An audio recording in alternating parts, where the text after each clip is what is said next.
le sumaría. Este es el proceso del cual hoy los panelistas y en esta jornada van a ser analizados junto con todos los otros aspectos de la memoria y de la verdad que están íncitos en esta presencia en la justicia, y creemos que hay cosas que explicar porque ha habido procesos de tipo contradictorio a lo largo de estos 30 y tantos años, y en ese sentido hoy los especialistas van a señalar algunos aspectos incluso críticos, porque hubiéramos querido que este proceso se hubiera hecho antes, que no tardíamente como ese muro de impunidad impidió, pero en mi caso estoy absolutamente convencido que es preferible una justicia tardía a una injusticia eterna. Bueno, con esto doy por dando la bienvenida a todos ustedes y sigue no sé quién en el uso de la palabra.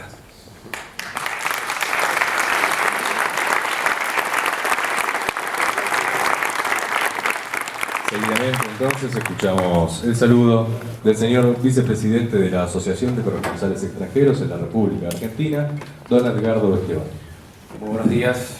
Bueno, muchas gracias representando a la Asociación de Corresponsales Extranjeros, que somos una de las entidades más numerosas en lo que es toda América Latina, superando los 150 socios.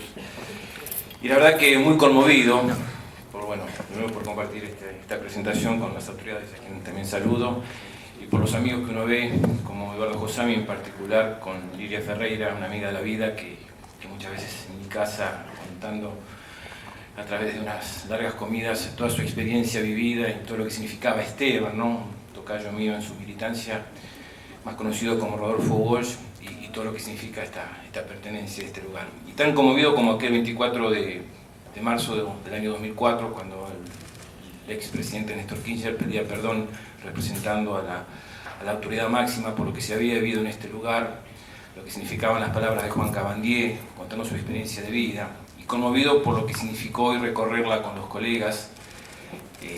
Particularmente me movilizó mucho y me siento todavía realmente conmovido por haber estado ahí en ese lugar llamado Capucha, Capuchita, lo que significa la historia negra de lo que se vivió esos días de horror, de muerte y de sangre. Y como la historia no es lo que uno solo ha vivido, sino cómo se recuerda y cómo se recuerda para contarla y cómo la estamos contando en este presente, me parece que es muy importante que los corresponsales extranjeros podamos estar, participar, escuchar, aprender, entender lo que significó esta historia trágica de Argentina y que hoy tiene un presente tan distinto como uno no pensaba tiempo atrás y cómo se puede vivir por estos tiempos, ¿no?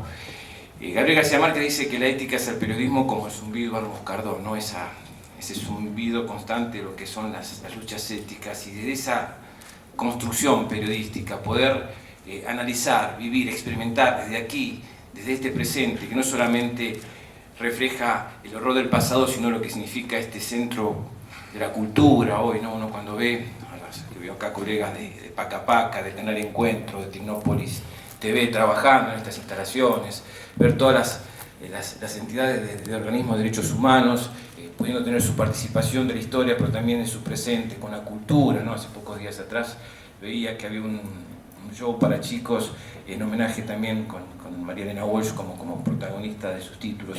Y uno piensa en todo lo que se puede contar y construir a partir de lo que decía recién Dualde, el secretario de Derechos Humanos, con relación a lo que se hizo y a lo que se debe hacer, y que podamos transmitir hacia afuera este momento, creo que es del orgullo que tiene el gobierno argentino de haber marcado la bandera de los derechos humanos. Me parece que es un presente del cual uno viene a aprender, a entender y a construir este momento en este encuentro que se está realizando por estas horas aquí en la Escuela de Mecánica de la Armada. Y para terminar este saludo quería cerrarlo con una frase de Rodolfo Walsh. Él decía: rompa el aislamiento, vuelva a sentir la satisfacción moral de un acto de libertad, haga circular la información, hagamos circular la información de lo que se está viviendo por estos días aquí, luchando por la vida, mirando hacia el futuro, que me parece que es un camino que no podemos dejar de mirar, recordando aquellos días de horror y mirando este camino que se está construyendo, como decía recién, por la vida. Muchas gracias.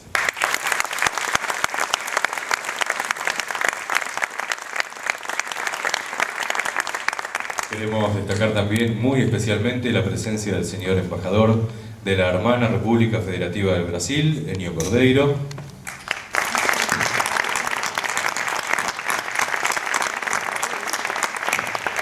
Y seguidamente escuchamos las palabras del señor director del Instituto de Políticas Públicas en Derechos Humanos del Mercosur, Víctor Abramovich. Bueno, buenos días. Quiero también desde el Instituto agradecer la presencia de ustedes aquí. El Instituto de Políticas Públicas en Derechos Humanos del Mercosur es uno de los coorganizadores, junto con la Secretaría de Comunicación y la Asociación de Corresponsales Extranjeros. Para nosotros, ustedes saben, este instituto fue creado en el año 2010 por los 4 países del Mercosur y va a tener su sede aquí en el predio de la ex ESMA. Y la decisión política de crear el instituto y ubicarlo en este espacio de alguna manera refleja el reconocimiento de los 4 países de que las violaciones masivas y sistemáticas a los derechos humanos ocurridas durante las dictaduras constituyen un pasado común y una marca de identidad compartida. La participación nuestra en este seminario también se basa en el reconocimiento de que los procesos de memoria, verdad y justicia son procesos de alcance regional. O sea, nosotros conocemos lo que está pasando en nuestro país y tiene rasgos históricos, como señalaba el secretario Eduardo, y también paradigmáticos en términos de otros procesos posteriores a violaciones masivas en otras partes del mundo. Pero al mismo momento que se conocía la sentencia del Tribunal Oral en la causa ESMA, hace pocas semanas atrás, ocurría también en los países vecinos hechos muy importantes. En Uruguay, el Congreso restablecía la pretensión punitiva del Estado, dejaba sin efecto la ley de caducidad. El presidente Mujica derogaba decretos previos que habían colocado ciertos casos bajo el amparo de la ley y habilitaba la judicialización de 88 casos. Y al mismo tiempo en Brasil, tenemos aquí la presencia del embajador, se aprobaba la creación de la Comisión de la Verdad y una nueva ley de acceso a la información que permite difundir archivos públicos vinculados con violaciones de derechos humanos. Por eso, para nosotros este es un proceso regional, no solo porque hay movimiento y profundización de esto al mismo tiempo en los distintos países, sino porque entendemos que son procesos íntimamente conectados. Hay vínculos entre sectores sociales, hay vínculos entre sectores judiciales y también hay una incipiente coordinación de los gobiernos, una incipiente coordinación a nivel político, y el Mercosur es uno de los espacios donde esa coordinación se está desarrollando. Muy brevemente, yo creo que hay algunos elementos comunes también en los 3 procesos. Muchos de lo que señalaba el secretario de Derechos Humanos están presentes en los distintos países del Cono Sur. Por un lado, el rol decisivo de las organizaciones de víctimas de los movimientos de derechos humanos, no solo en las resistencias a las dictaduras, sino también en desarrollar estrategias para el quiebre de la impunidad durante los procesos transicionales y en la actualidad acompañando a los países donde se reabrieron los procesos las causas judiciales. Es una presencia que no solo acompaña desde la militancia y la demanda intransigente de justicia, sino también aportando estrategias jurídicas, políticas novedosas y acompañando la formulación e implementación de políticas. Sin esos actores sociales sería muy difícil entender hoy lo que está pasando a nivel regional. Hay un segundo elemento que también fue mencionado, hay una profunda decisión política de las máximas autoridades de gobiernos democráticos con una enorme legitimidad social. La decisión del presidente Néstor Kirchner en el año 2003 de impulsar la reapertura de los procesos fue central. Desde las organizaciones sociales no se hubiera logrado la reapertura de los procesos sin una decisión política, y lo mismo pasa en Uruguay y lo mismo pasa en Brasil. El día viernes la presidenta Dilma Rousseff sancionó ambas leyes y hizo un discurso profundizando en la necesidad de avanzar en la verdad y en la justicia en Brasil. Creo que ese es un segundo elemento presente en los distintos países del Cono Sur que están atravesando estos procesos. Yo diría que hay un tercer elemento menos visible, pero muy importante, que es la creación en los últimos tiempos en los distintos países del Cono Sur de una institucionalidad pública que ha sido determinante para el avance de estos procesos. Y que comprende, entre otras cosas, la creación de instituciones gubernamentales de derechos humanos como las que están aquí organizando esta jornada y que han sido motores de estos procesos a nivel interno, muchas veces disputando esta cuestión con áreas mucho más refractarias o conservadoras de los propios gobiernos, pero también la incorporación de tratados de derechos humanos en los sistemas jurídicos nacionales, la participación de los estados en sistemas de protección internacional que explican de alguna manera los desarrollos que hoy tenemos. La sentencia, por ejemplo, de la Corte Interamericana en el caso Hellman es decisiva en el proceso que se abre en este momento en Uruguay. La sentencia de la Corte Interamericana en el caso de la guerrilla araguayas es central para reabrir la discusión judicial sobre la amnistía en Brasil. Yo creo que estos son elementos que hemos ido construyendo entre los países, una institucionalidad pública en materia de derechos humanos que es central para entender la dimensión y profundidad que los procesos tienen. Y simplemente para cerrar, yo creo que comparto con lo que decía Eduardo, la dimensión histórica de estos procesos judiciales muchas veces sentimos que no está reflejada en el alcance de la cobertura en los medios de prensa, tanto a nivel regional como a nivel mundial. Creemos que los periodistas son actores clave, porque participan del proceso de construcción de una memoria social. Si estos juicios tienen sentido no es solo para restablecer la dignidad de las víctimas, para responsabilizar a los responsables en términos jurídicos, sociales y políticos, sino también para construir una memoria de lo sucedido, una memoria de las violaciones masivas, de las prácticas genocidas, en pos de lo que llamamos en derechos humanos una garantía de no repetición, que no vuelva a suceder, pero al mismo tiempo ir construyendo acuerdos sociales básicos sobre principios que tienen que articular la convivencia democrática, básicamente la intolerancia frente a distintas formas de tortura, de ejecuciones extrajudiciales, de desaparición forzada, de violencia estatal, no solo masiva y sistemática, sino también formas de violencia que todavía existen en nuestros países, aún durante sistemas democráticos, y que no podemos tolerar y que tenemos que combatir y erradicar. Ese es el sentido de nuestra participación en este seminario, que esperamos que contribuya a mejorar la difusión de estos procesos y un mayor conocimiento de lo que está ocurriendo, sobre todo entre los países vecinos del Mercosur. Muchas gracias.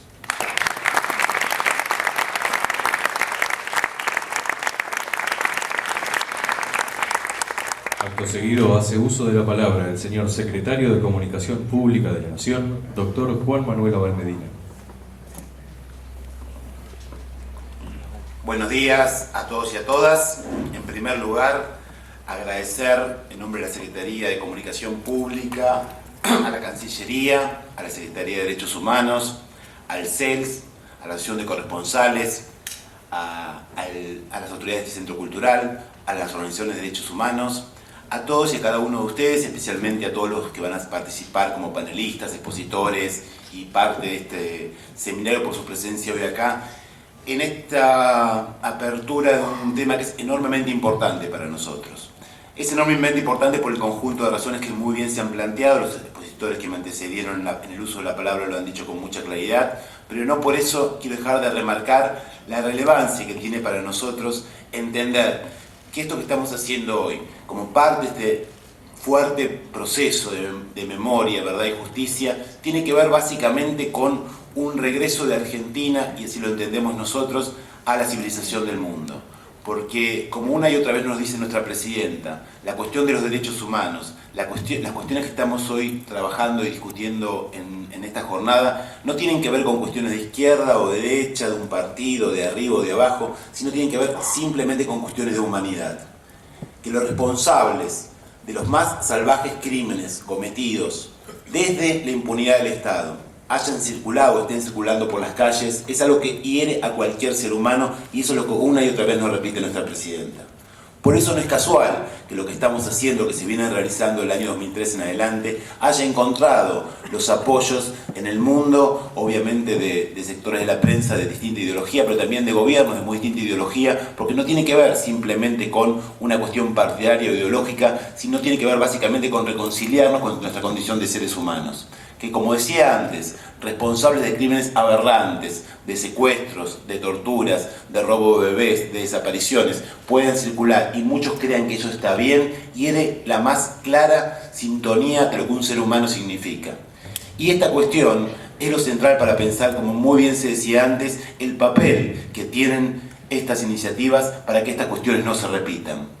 Me acuerdo hace poquito y me impactó mucho, algunos estaban presentes, cuando el ministro Silioni, cuando hicimos el acuerdo para poner estos documentos y estas iniciativas dentro del netbook que van a recibir los estudiantes secundarios, recordaba que en una encuesta reciente en Alemania, prácticamente el 10% de los estudiantes alemanes, cuando se les preguntaban qué opinaban del nazismo, decían que era un gobierno que había hecho mucha obra pública. Y nadie puede desconocer que en Alemania viene desarrollándose una política enormemente eficaz, fuerte, permanente durante años y años, y sin embargo hoy todavía, o algunos, o nuevamente un 10% que después también se refleja a veces en sus comportamientos electorales, se vuelve a pensar en este tipo de cuestiones. ¿Qué significa esto? Que la memoria necesariamente tiene que estar en movimiento, que la memoria no es algo que se hace una vez y para siempre y se está y se terminó, sino que es una tarea permanente de nuestros estados, de nuestras asociaciones, de plantear con mucha claridad un nunca más a un conjunto de acciones que si no lo hacemos con el suficiente vigor, siempre tenemos el miedo que puedan volver a repetirse. Esa es la tarea central que tenemos por delante y en este caso en un análisis y en una discusión del proceso concreto que tenemos en nuestro país, que sin duda creo yo, con todo el dolor, con toda la tristeza que nos da, sí nos enorgullece como argentinos, porque realmente lo que hemos logrado avanzar en este tiempo es sin duda sustantivo y creo que en el mundo se lo está reconociendo con bastante claridad. Y cuando uno se pregunta el por qué este avance, creo que básicamente tiene que ver con tres razones de muy distinta índole. Una primera, enormemente dolorosa, cuando uno analiza la situación que vivió nuestro país, con la que vivió otros países hermanos, como hablábamos recién, Uruguay o Brasil, hay una primera cuestión sin duda que sale a la luz, es el enorme nivel de ferocidad, de salvajismo y de locura que tuvo la dictadura sanguinaria en la Argentina. Yo me acuerdo hace muy poquito haber leído una entrevista que un medio de prensa argentino que en general viene siempre siguiendo muy preocupado estos procesos, intentando que no se avance demasiado, que la impunidad vuelva, en la cual entrevistaban a Lucía Topolevsky, la primera dama uruguaya, la senadora esposa del presidente Mujica, y para conseguir apoyo para su visión del mundo decían, bueno, qué bien que Uruguay pudo hacer las cosas distintas, no tuvo tanta cuestión como en la Argentina, no se avanzó tanto. Y ella, con una frase muy sencilla, dijo, mira, cuando estábamos en el pozo, cuando estábamos ahí, venían militares argentinos y cuando nos veían preguntaban asombrados, ¿cómo siguen vivos? Bueno, esa es la diferencia. Hoy Mujica no es un desaparecido. Si Mujica hubiera sido argentino estaría desaparecido. Lucía sería desaparecido y Mujica es presidente uruguayo. Yo creo que esa diferencia en la magnitud del salvajismo y esa diferencia en la magnitud de la brutalidad que tuvo el proceso argentino con su absoluto desapego de su propia normativa, en su propio accionar, con estas figuras terribles de la desaparición, de que todos conocemos, sin duda también explica la relevancia fuerte que tiene con la sociedad argentina haberse recuperado y salir así. Pero obviamente eso no bastó. El segundo elemento central, y yo no me canso una y otra vez de decirlo, es el enorme valor y coraje que tuvieron los organismos de derechos humanos. El enorme valor y coraje que tuvieron en los momentos más difíciles, familiares, madres, abuelas, para salir y poner el cuerpo cuando todo estaba en su contra, cuando hacerlo era ponerse en riesgo, cuando hacerlo era perder la vida, como bien lo sabemos y como bien lo sufrimos. Ese enorme coraje de los organismos que fue fuertemente y sanamente reiniciado con mucha vitalidad por hijos que en los años 90, en los momentos de mayor individualismo, de mayor que la gente estaba en otra cosa, que parecía que todo eso se había terminado, volvieron a ponerle fuerza, ganas, lucha y vida a este proceso. Entonces también ese enorme involucramiento, esa enorme fuerza es lo que nos lleva adelante y que le da la fuerza a esto que estamos viviendo hoy. Como un mero comentario, este programa de Memoria y Movimiento surgió a partir de una reunión que tuvimos nosotros, la Secretaría, con la gente de Hijos, y se construyó al calor de esa demanda y al calor de ese proceso político. Y obviamente, y en tercer lugar, la tercera cuestión es sin duda el enorme, y acá también lo hemos dicho, pero tampoco dejamos de decirlo, el enorme coraje y la enorme decisión política que tuvo alguien como Néstor Kirchner y que tuvo alguien como Cristina Fernández de Kirchner, que desde el primer momento de su gobierno, cuando nada hacía pensar que esto era redituable, cuando nada hacía pensar que esto era conveniente, ninguna encuesta, ningún análisis, más bien todo lo contrario, dijeron, este gobierno del primer día va a estar signado por una sola política que es memoria, verdad y justicia. Y desde entonces hemos venido siguiendo sus instrucciones, desarrollando estas políticas con ese simple y claro objetivo, que haya justicia, que haya memoria y que haya verdad para todos los argentinos. Espero que este seminario nos sirva a todos para avanzar en esta dirección, para aprender, para reflexionar, para discutir, para perfeccionar nuestras propias prácticas y sin duda estamos en el camino correcto. Este camino que, como decía una y otra vez nuestra presidenta, nos vuelve a reconciliar con la civilización humana. Muchísimas gracias.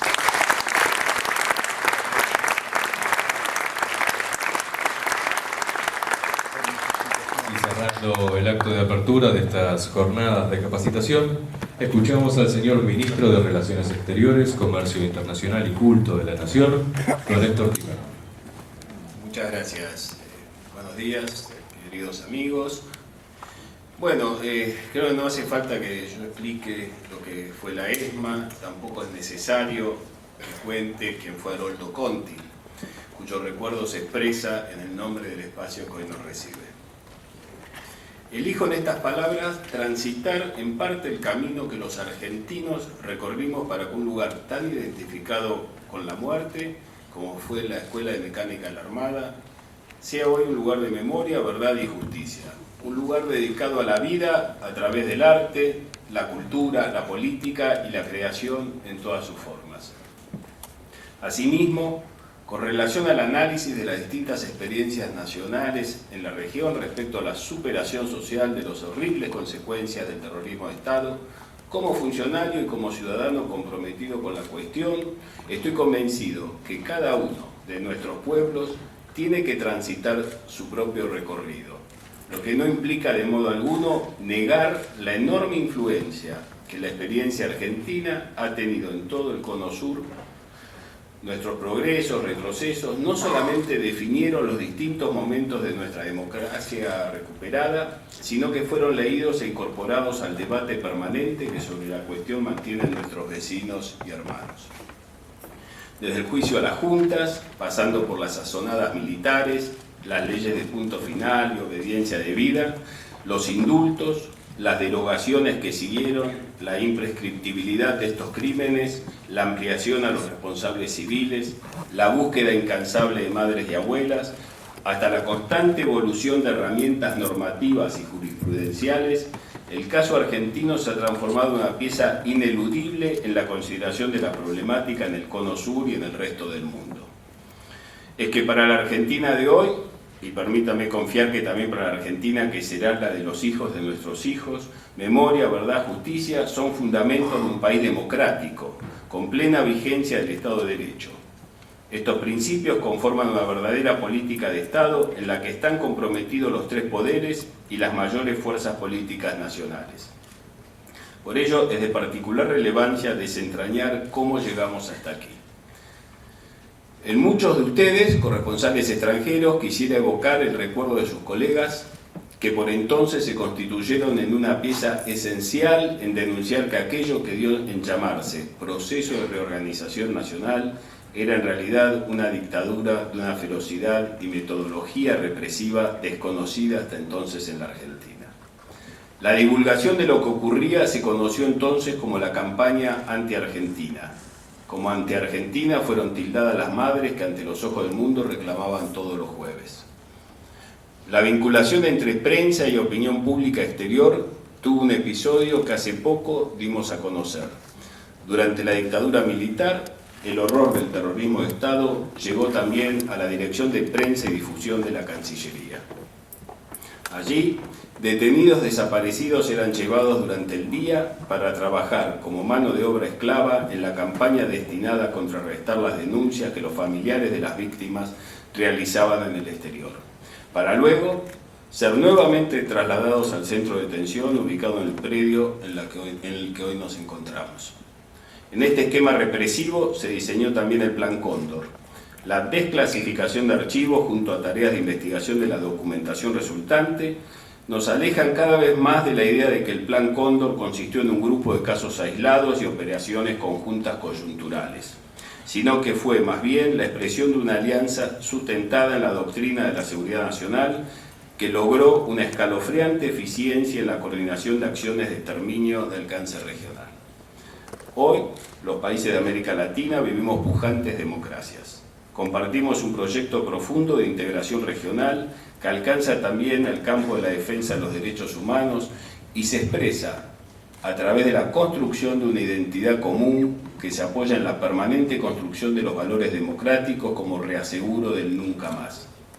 Es que sabemos que no podemos permitirnos retrocesos, que los casos de Ecuador y de Honduras no son otra cosa que la evolución de las manifestaciones golpistas de antaño. La distancia temporal nos señala que aquellos comunicadores que escogieron dar voz a lo que era entonces la versión inconveniente, hicieron lo correcto. La gravedad del momento era tal que además de salvar a la verdad, salvaron vidas.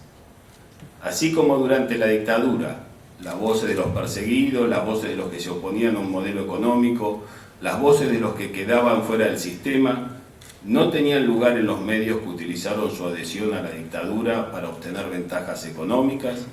También en democracia hay voces que no se escuchan, que se encuentran al margen de un sistema que casi naturalmente se mueve por intereses económicos. No es en vano que las democracias más avanzadas han legislado en contra de los monopolios mediáticos. Y aún así, en esos países, es permanente la tensión entre los intereses corporativos y el de las mayorías. No nos engañemos, señores. En democracia es tan fácil escribir contra el gobierno como raro hacerlo contra los patrocinantes del medio. Así, en la Argentina de hoy, si separamos la hojarasca retórica, el debate es a favor o en contra de un sistema de acumulación de medios. Hay una muy buena ley aprobada por el Congreso. Excusarse en la perfectibilidad de dicha norma es ser servil al inmovilismo. Exponer el periodismo como guardaespaldas de los intereses económicos acumulados gracias a una ley cuyo origen es la visión de los dictadores y sus socios mediáticos. Estoy convencido de que jornadas como las que hoy nos convocan contribuyen a difundir la marcha de los procesos de memoria, verdad, justicia y reparación, desde una necesaria perspectiva regional que nos definen como sociedades y nos caracterizan frente al mundo. Del mismo modo, sirven como recordatorio de cuáles son los pasos pendientes en el derecho a informar y ser informado de todos los ciudadanos. Nuestro gobierno ha escogido dar batalla en dos frentes. En primer lugar, desde la vocación a no repetir nuestro pasado, llevando adelante iniciativas sobre preservación de sitios de memoria o promoviendo la cooperación en la búsqueda de materiales documentales relativos a las violaciones a los derechos humanos cometidos en el contexto del Plan Cóndor.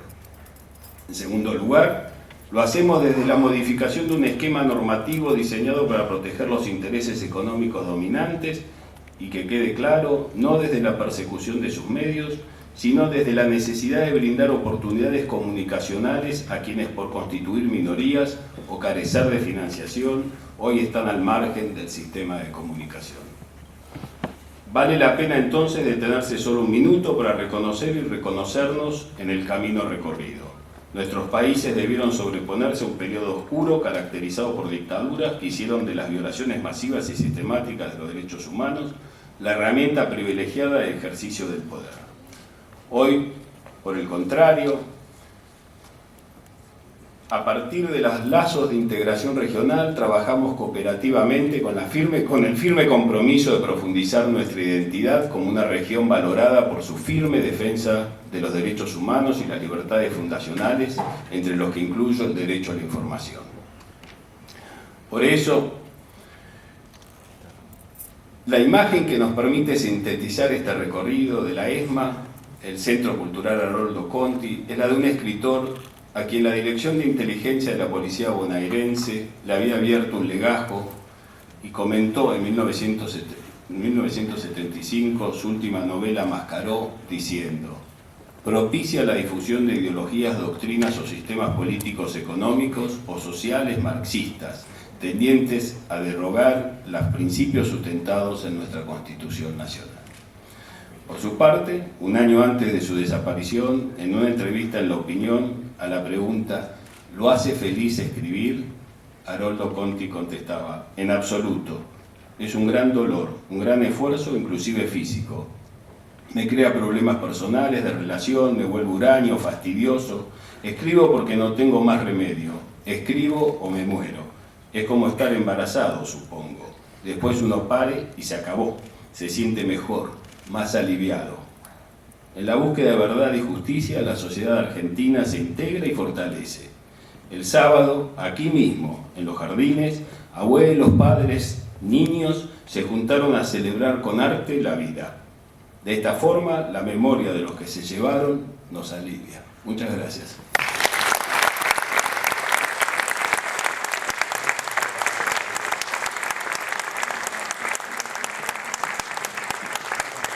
Agradecemos Agradecemos la presencia de las autoridades y vamos a disponernos a dar paso al primer panel de estas jornadas de capacitación, perspectivas comparadas de los derechos de memoria, verdad y justicia en el Cono Sur. Antes de dar paso al primer panel, queremos pasar un aviso. Matías Ribaudio, perdiste tu billetera con documentos y pasaportes adentro, está en la mesa de informes acá en el hall del Conti, y de paso vamos ubicando esa mesa de informes aquí en el hall del Conti como el lugar para los objetos perdidos, para que no haya ninguno más, pero en caso de haberlos, se dirigen a la mesa del hall del Conti. Les recordamos que después de cada panel va a haber una ronda de preguntas, para lo cual les rogamos alcen su mano de manera que podamos acercarle un micrófono y así podamos compartir la inquietud